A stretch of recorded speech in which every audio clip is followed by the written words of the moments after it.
By the age of 13, Amy had already started performing. Her voice, though still unpolished, had something ancient in it, something raw and bruised and impossibly soulful. When she sang, it didn't sound like a young girl, it sounded like someone who had lived many lives. That quality would become her signature, pain wrapped in velvet, heartbreak disguised as rhythm. At 16, she attended the Sylvia Young Theatre School. But even there, she was a storm that couldn't be contained. She was expelled for not applying herself. Later, Amy would laugh about it, saying, "I just didn't fit into their kind of fame." She wasn't made for choreography or pop formulas. She was made for something darker, messier, and infinitely more real. It didn't take long for the industry to notice her. She began singing with local jazz bands, her voice echoing through smoky London clubs where people turned from their drinks to listen. There was something magnetic about her presence. She didn't try to perform, she just was. A friend passed one of her recordings to Simon Fuller's management, and before long, Amy had a record deal. She was still a teenager, but already she was writing about life as if she had lived twice her years. Her debut album, Frank, released in 2003, introduced her to the world, not as a pop star, but as a storyteller.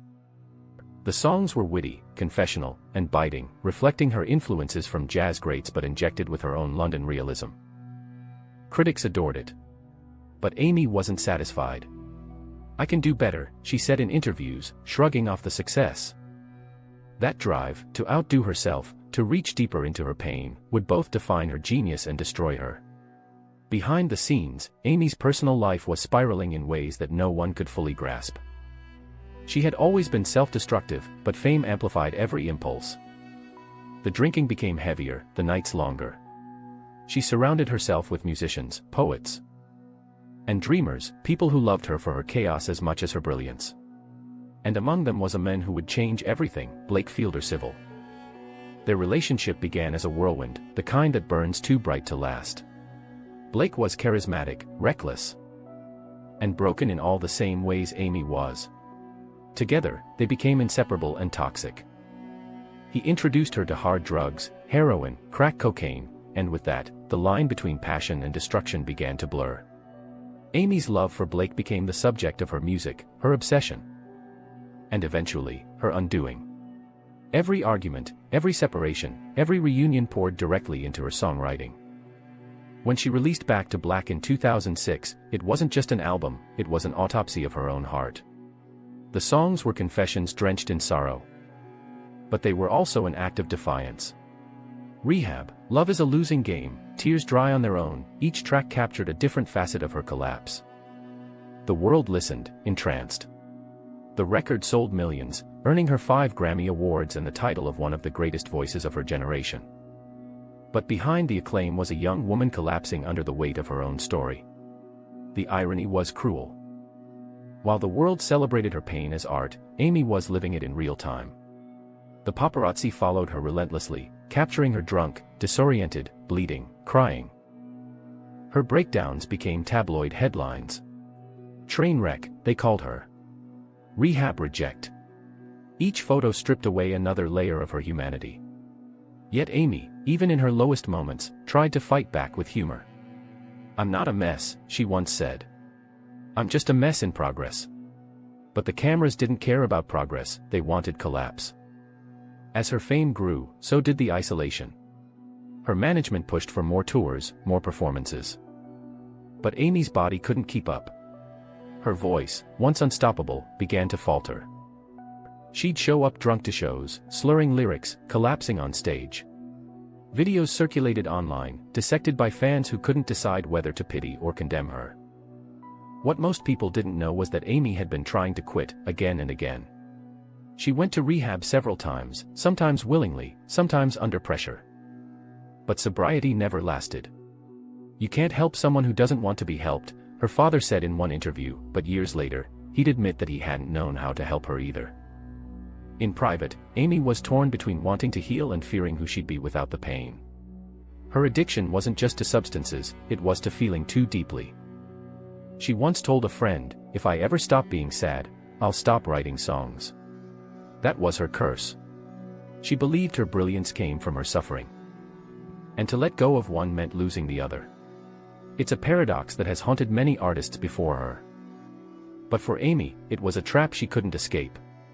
By 2008, her health had visibly deteriorated. Her tiny frame was frail, her skin pale, her famous beehive hair often disheveled. Yet, somehow, her performances still held moments of pure magic. When she sang, even drunk, even broken, her voice could cut through the noise and make time stop. Audiences forgave her every flaw because they knew they were witnessing something rare, a soul stripped bare in front of them. But every show took more from her than it gave back. Her relationship with Blake finally collapsed after he was sent to prison.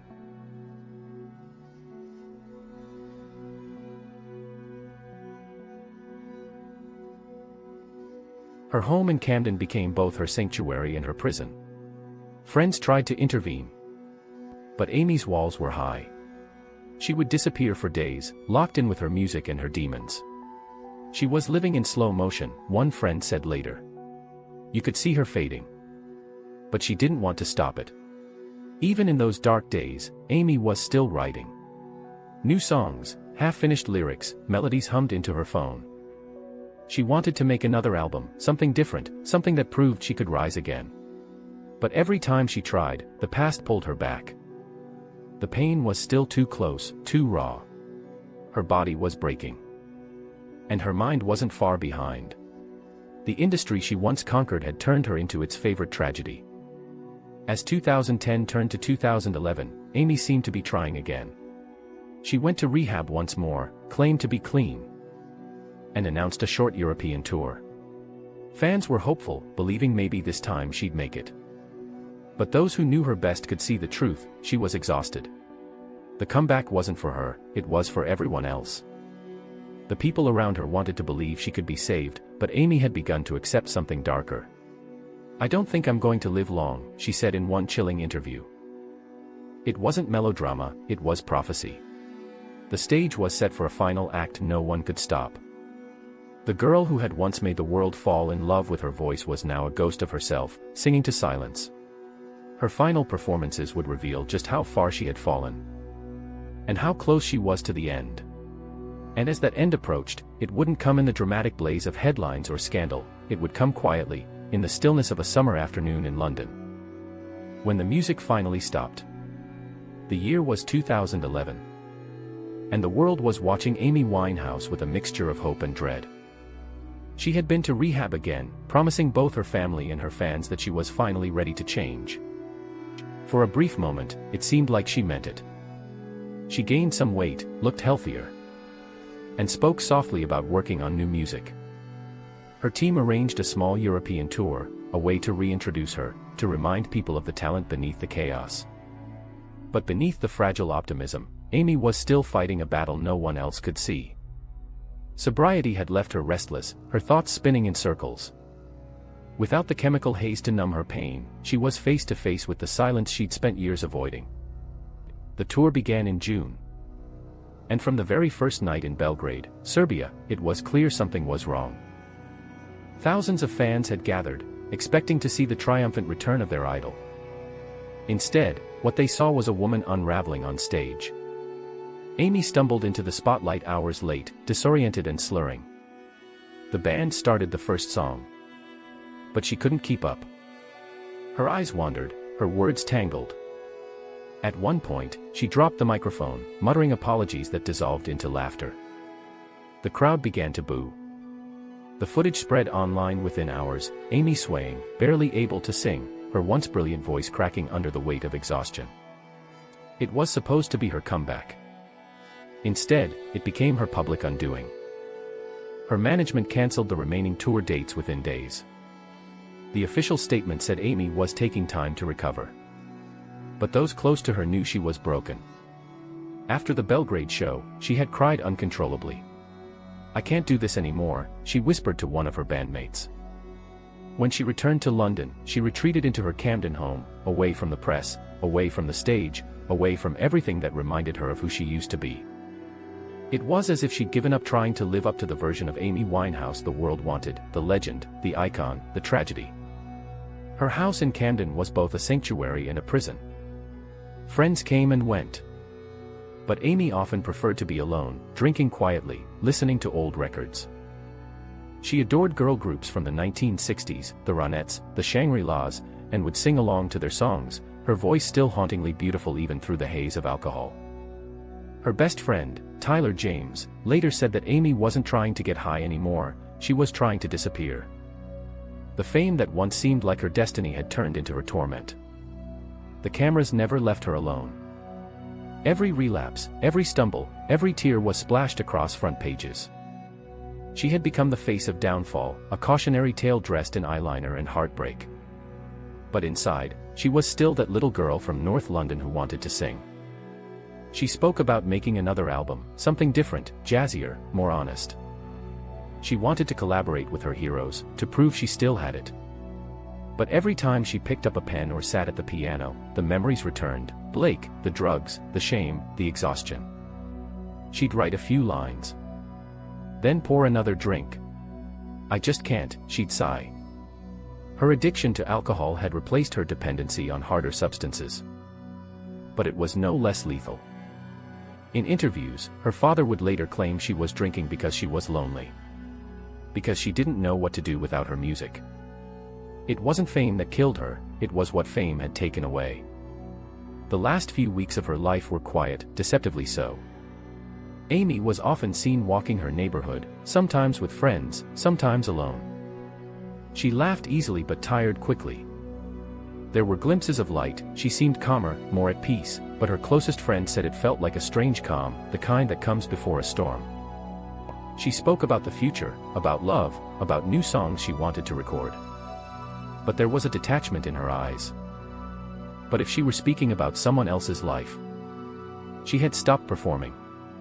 But she still sang to herself at night, filling the empty rooms of her house with melodies that no one else would ever hear. On July 22, 2011, Amy spent the day at home. She had visited her doctor earlier that week, who reported that she seemed cheerful. Her bodyguard, Andrew Morris, had been staying with her for several days, keeping an eye on her as her drinking increased again. That night, she watched videos of her old performances, clips of herself at her best, confident and radiant. She smiled as she watched. But there was sadness in it too. She was laughing, Morris would later say. She seemed happy. At around 2 a.m., she went to bed. The next morning, Amy woke up around 10 a.m. She asked for breakfast and played some music in her bedroom. Some reports say it was a mix of her favorite jazz and soul records. She sipped vodka throughout the day, alternating between laughter and silence.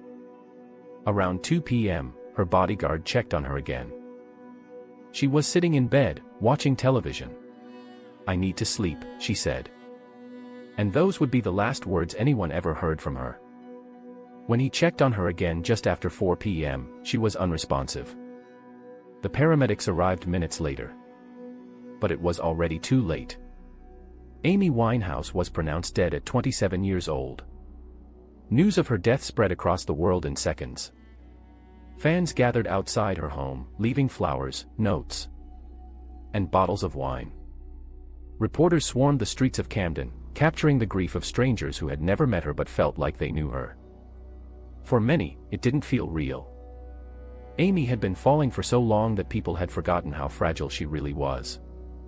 The media that had mocked her for years suddenly mourned her, calling her a legend gone too soon. But for those who had watched her decline up close, the shock was mixed with anger. She had been crying out for help in plain sight. And no one had listened.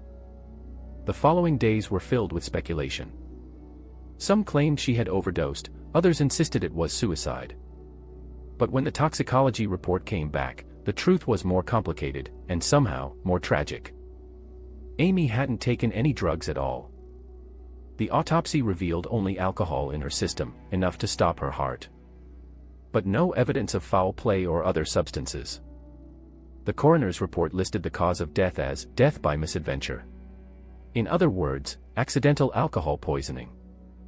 It was a phrase that didn't fit the weight of what had happened. It made her death sound like a mistake, a bad decision, instead of what it truly was, a culmination of years of suffering, isolation, and unmet pleas for peace. Her body was cremated a few days later, her ashes buried alongside those of her grandmother, Cynthia, whom she had adored. The funeral was small, attended by close family and friends. No cameras, no spectacle, just music and tears. For the first time in years, Amy was beyond the reach of the flashbulbs, beyond the headlines, beyond the noise. But her death stirred something far greater than mourning. It reignited the legend of the 27 Club. The cursed age that had claimed Jimi Hendrix, Janis Joplin, Jim Morrison, Kurt Cobain, and now Amy Winehouse. Another young artist gone at the height of her talent, another reminder of the unbearable weight of fame. People began to see patterns, to draw connections that weren't entirely logical but felt too eerie to ignore. Amy had often spoken about dying young, about joining that club of doomed geniuses. Whether she meant it as prophecy or dark humor, no one knew. But her final act had fulfilled it. In the weeks that followed, tributes poured in from around the world. Artists who had once idolized her, Adele, Lady Gaga, Bruno Mars, spoke about how deeply she had influenced them. Her album surged to the top of the charts again. Back to Black became one of the best-selling albums of the 21st century, turning her pain into immortality. But with every tribute came a question that wouldn't fade: could she have been saved?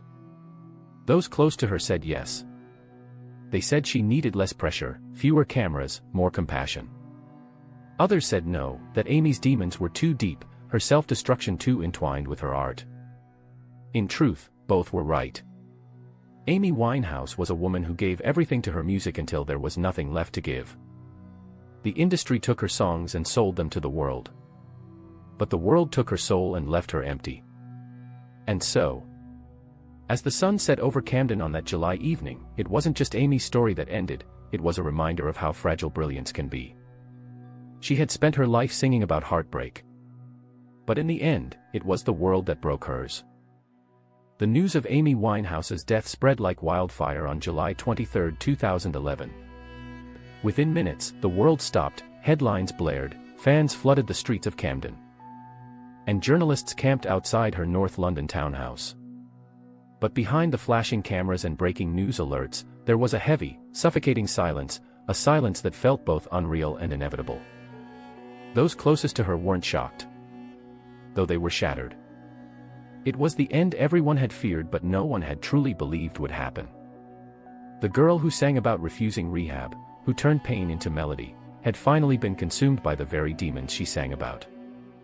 Amy Winehouse was gone at just 27. Her body was found in bed, a small frame beneath white sheets, with her laptop open nearby and her phone by her side. Empty vodka bottles sat scattered across the floor, a stark reminder that her sobriety had once again slipped away. The paramedics arrived. But it was too late. Amy had been gone for several hours before anyone knew. As investigators combed through the scene, the official narrative began to take shape: she had died of accidental alcohol poisoning. Her blood alcohol level was more than 5 times the legal limit to drive. It wasn't drugs this time. It was the quiet, creeping pull of alcohol, a final relapse that her body couldn't survive.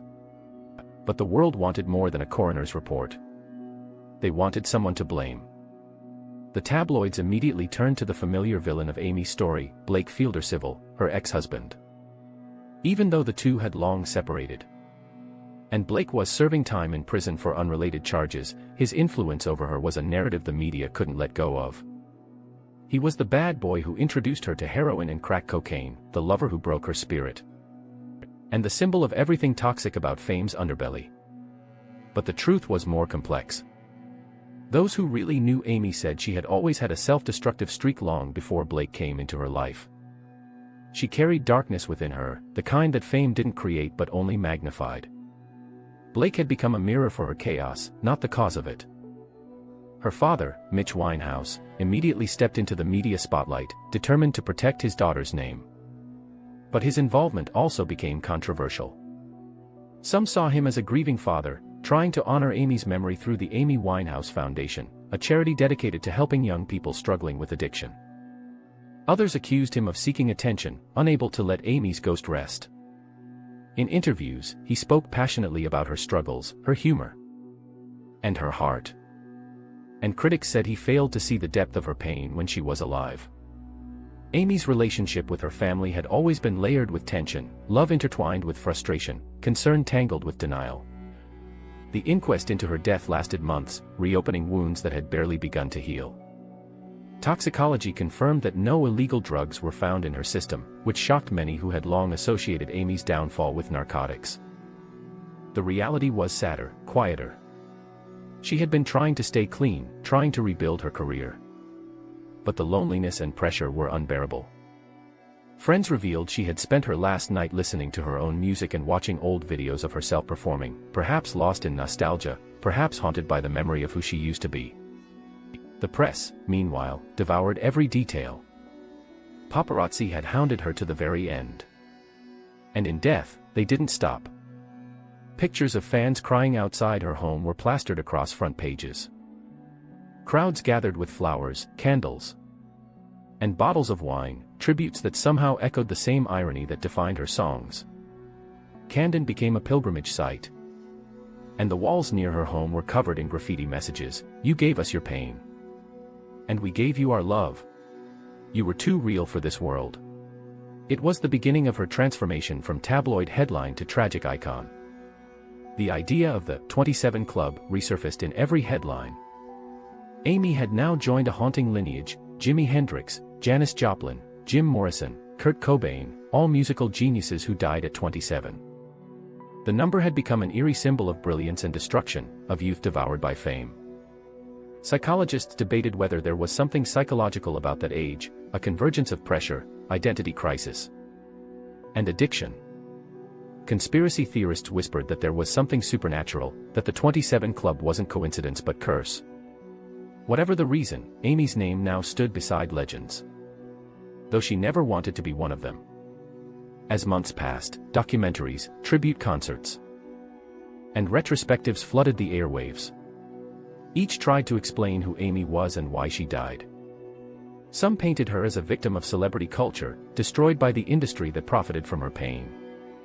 Others portrayed her as an artist in control of her destiny, whose addictions were part of a deeper emotional void no one could fill. The truth, as always, lived somewhere in the middle. Amy wasn't just a victim, nor was she merely a cautionary tale. She was human, fragile, funny, brilliant, and broken. She once said in an interview, "I'm not a girl trying to be a role model. I'm just a girl who sings." Her death sparked a broader conversation about how society treats its stars, especially women. The same media that mocked her breakdowns now mourned her. The same cameras that captured her slurred performances now played her music in tribute. It was hypocrisy wrapped in grief, a cycle of exploitation that seemed almost poetic in its cruelty. The press built her up, tore her down, and then sanctified her in death. Amy had become both saint and sinner, muse and warning. But beyond the noise, her artistry endured. Back to Black, her magnum opus, soared back to the top of the charts. The lyrics hit differently now. Lines like, "We only said goodbye with words, I died 100 times," felt like prophecies. Fans re-listened to her songs not just as music but as messages from someone who had been screaming for help all along. Her voice, soulful, timeless, trembling with authenticity, became her lasting legacy. She had resurrected jazz and soul in a generation obsessed with pop. Artists like Adele, Sam Smith, and Lady Gaga openly credited Amy as a pioneer who made vulnerability powerful again. Yet even as the world celebrated her, the question of responsibility lingered. Who failed Amy Winehouse? Was it the record labels who pushed her to perform despite her declining health? The paparazzi who turned her pain into profit? The fans who demanded more when she had nothing left to give? Or was it a culture that glamorizes self-destruction in artists while punishing them for being human? Amy's story became a mirror reflecting society's obsession with watching brilliance burn out. The Amy Winehouse Foundation, launched by her family in 2011, began working toward supporting young people with addiction and mental health struggles. It was their way of turning tragedy into purpose. The foundation funded rehabilitation programs, educational initiatives, and community projects aimed at preventing the kind of spiral Amy endured. It became both tribute and redemption, a way to ensure that her name meant more than her death. In 2015, the documentary Amy, directed by Asif Kapadia, reignited the world's fascination with her life. Using unseen footage, home videos, and private recordings, it presented an unflinching look at her rise and fall. The film was both devastating and illuminating, painting Amy not as a caricature but as a person, funny, stubborn, and endlessly creative. It exposed how fame had devoured her and how those around her had often enabled her decline. The documentary won an Academy Award. But it also reopened old wounds for her family, who felt it portrayed them unfairly. Still, for millions, it humanized Amy again, stripping away the tabloid myths and revealing the woman beneath the eyeliner and the beehive. Years later, Amy Winehouse remains a paradox, immortal yet gone too soon. Her face adorns murals across the world, her songs echo through bars and bedrooms, her story told and retold like modern folklore. She became part of the collective imagination, an artist who lived too intensely for the world that adored her. Each generation that discovers her music feels the same pull, that haunting mix of brilliance and sadness. But perhaps the most haunting part of Amy's story isn't how she died, but how she lived, how she poured her entire being into every lyric, every note, every moment on stage. She wasn't pretending. When she sang about love, she meant it. When she sang about pain, she lived it. That honesty is what made her great. And it's also what made her fragile. Amy Winehouse didn't just write songs, she wrote her own eulogy in melody and rhythm. And we were too mesmerized to realize it. The 27 Club didn't claim Amy because of fate or superstition. It claimed her because of a culture that confuses destruction with depth, addiction with artistry. In a world that feeds on vulnerability, she was too raw, too open, too real to survive. And yet, her voice still lingers, a ghostly echo that refuses to fade, a reminder that some flames burn brightest right before they disappear. Amy's final legacy wasn't just her music. It was the conversation she forced the world to have, about mental health, about fame's brutality, about the cost of genius. Her story continues to save lives in ways she never could for herself. She remains, in every sense, eternal, forever 27, forever singing about love, loss, and the unbearable beauty of being human.